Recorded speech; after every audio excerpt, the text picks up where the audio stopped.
BJP सरकार असल चेहरा देखियो कि हे देखो असल चेहरा ये हूँ बीजेपी सरकार। दंडों के सामने सहकर उन्हें ब्रेवली फेस करना।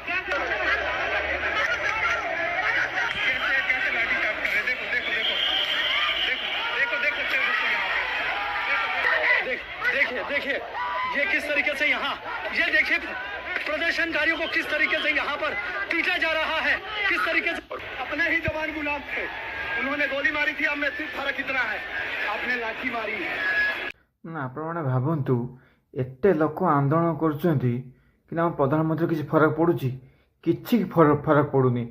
सब जिनस क्रेडिट ने सबू फोटो तांका फोटो माने श्रीराम को ठारे भी तांका फोटो बड़ फोटो देखेबे किंतु एत बड़ माने एजुकेशन सिस्टम फेलुअर तो अकाउंटेबिलिटी ने ना। एजुकेशन सिस्टम पर फेल हो पड़ी किंतु आंकर देखा साक्षात ना गोटे ट्वीट किसी कौन कर किसी जिनस ना पाखु एत आंदोलन चली आम प्रधानमंत्री कि शिक्षामंत्री पाखु किसी कथबार्ता आप पाइले किसी प्रेस कॉन्फ्रेंस पाइले किसी पाइबे एम चुप रे पुलिस मान को पठे लोक पिटा करेबे।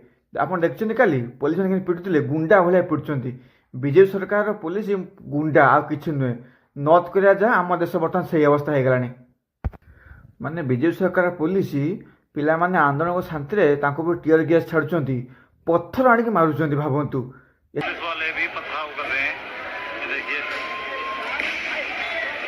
एत जोर पिटुंट जमी ब्रिटिश बेले लोक मैंने पिटुले खाली खालिका एम सेमती ब्रिटिश बेले जहाँ थे लोक मैंने एबे भी आम अवस्था से बीजेपी सरकार पुलिस गुंडा भाया लोक पिटुंट। मैं आप भावतु ब्यारिकेड रे इलेक्ट्रिक करंट लगे देते वीडियो भाइराल हो बर्तमान मैं लोक